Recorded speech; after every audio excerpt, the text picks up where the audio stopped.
Hello, friends. The preliminary examination has finally arrived, and I just wanted to say a few words before the examination and wish you all good luck for tomorrow's examination.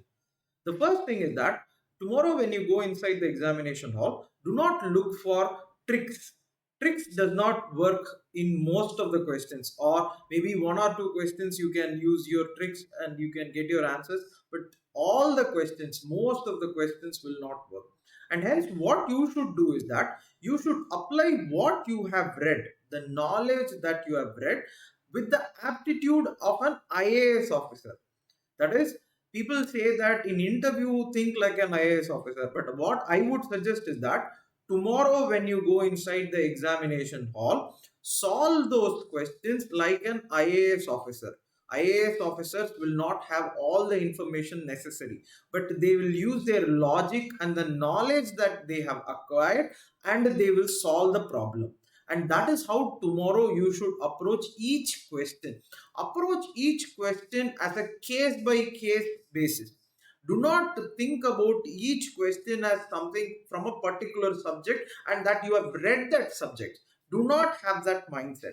All the questions are new tomorrow. You are going to apply case by case analysis, like the Supreme Court has said, for each question, and you are going to derive answer logically like an IAS officer.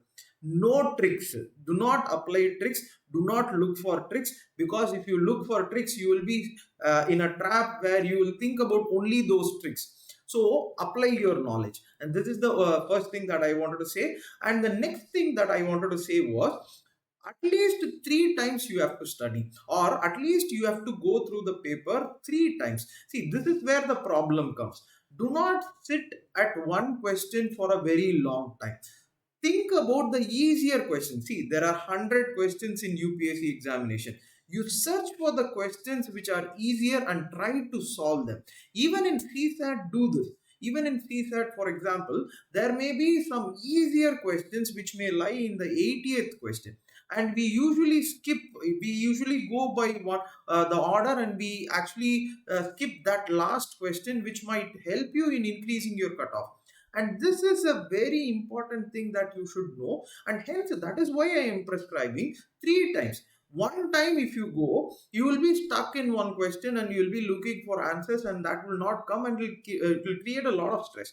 So what you should do is that you should have a time space where you should be able to complete the paper three times. The first time when you go through the paper, you should complete all the question, and you should be able to solve all the easier questions. You should mark as you go, and this marking after the final thing or the final half an hour will not work. That will not work most of the time. So what I would suggest is that in the initial reading, in the easier question, you please mark those questions, and then you, in the second reading, when you come for the logical questions, have a understanding of the subject that you have learned. Apply your knowledge, apply your core knowledge that you have studied. Apply like an IAS officer with a practical mind on the moment.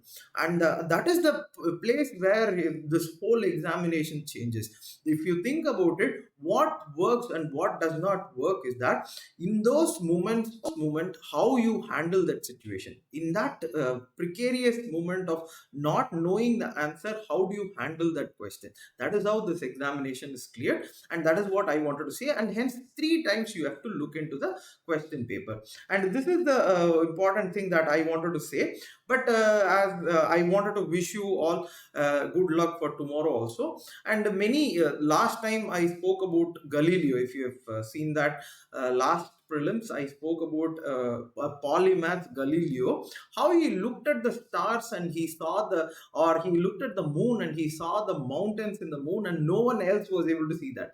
And that is how he became father of astronomy.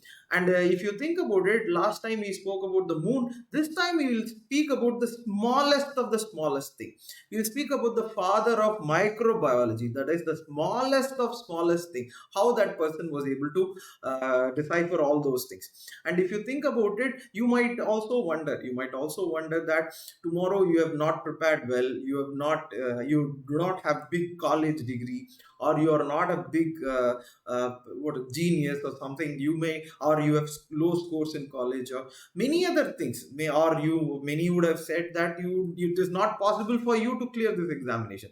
Definitely everyone would have gone through that phase, and everyone would have seen that those things. Many would have said this, IAS examலாம் நம்மளுக்கு எதுக்கு, that is the point they would have said. But the point is that I want to talk about a person called as Lee Von Hock.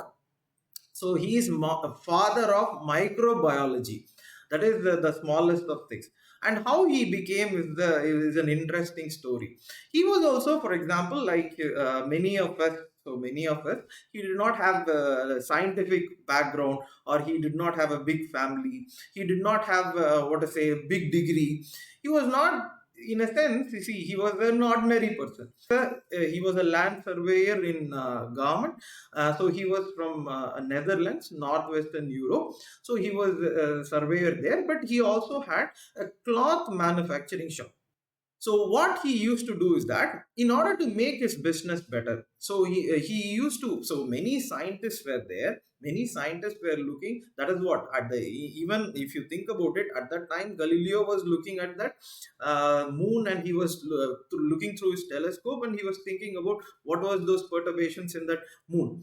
And the same way, many of the scientists were looking at the tiniest objects. They wanted to see what was the tiniest of tiniest objects of the matter was made of.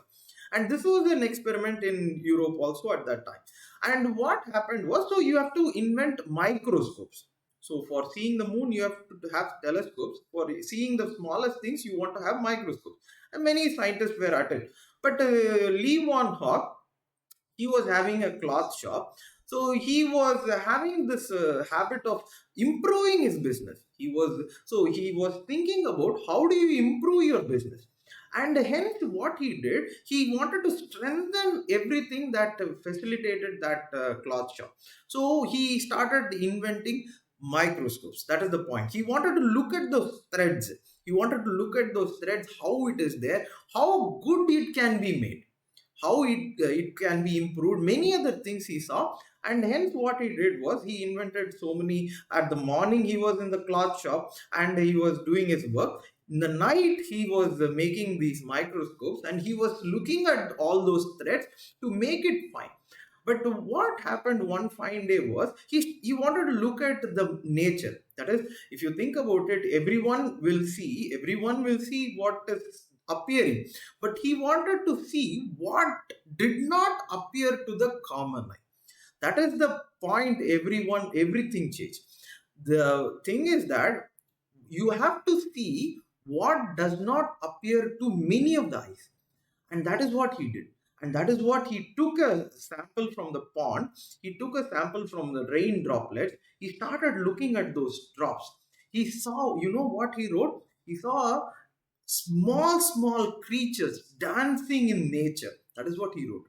Small creatures dancing in nature. It was one of the most beautiful sight he had ever seen. He was the first person. That is the point. He was the first person to see all those tiny creatures, bacteria, microbes, the pathogens. Tomorrow questions might come definitely from bacteria, virus, definitely all those microorganisms that we now take it for example, corona, the picture of corona, the virus. We see it. The first person to see that in on this earth was Lee Von Hock. And he, for example, like all of you, had so many doubts, but he strengthened. That is the point. Tomorrow when you go inside the examination hall, you would see those tiny creatures dancing, tiny creatures, those answers dancing in front of the examination paper. This is the point. We have to strengthen our core, and strengthening our core means strengthening all the subjects that you have read. So what you did was, all you did was, you might have wondered, I have not scored better marks in mock test, I have not scored better marks in somewhere else, or some examination that you wrote, and it did not matter, or it did not get good scores. See, that does not matter. What matters is, have you been working to improve yourself like Lee Von Hock? have you been improving or making changes? Have you been learning all those polity, economy, geography, history, all those subjects? Have you been learning? Have you been making mistakes? Have you been trying to improve your understanding? Like you are like Lee Wan Hawk, how he was improving all this microscope. And when you go inside the examination hall tomorrow, like Lee Wan Hawk, you will see those answers dancing. You will see those answers dancing in front of your eyes. You will mark those correct, and tomorrow you will have a very nice day.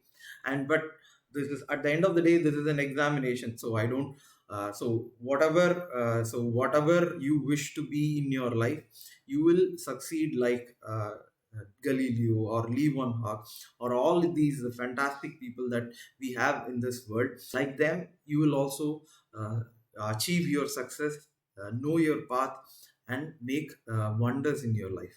All the best. Thank you.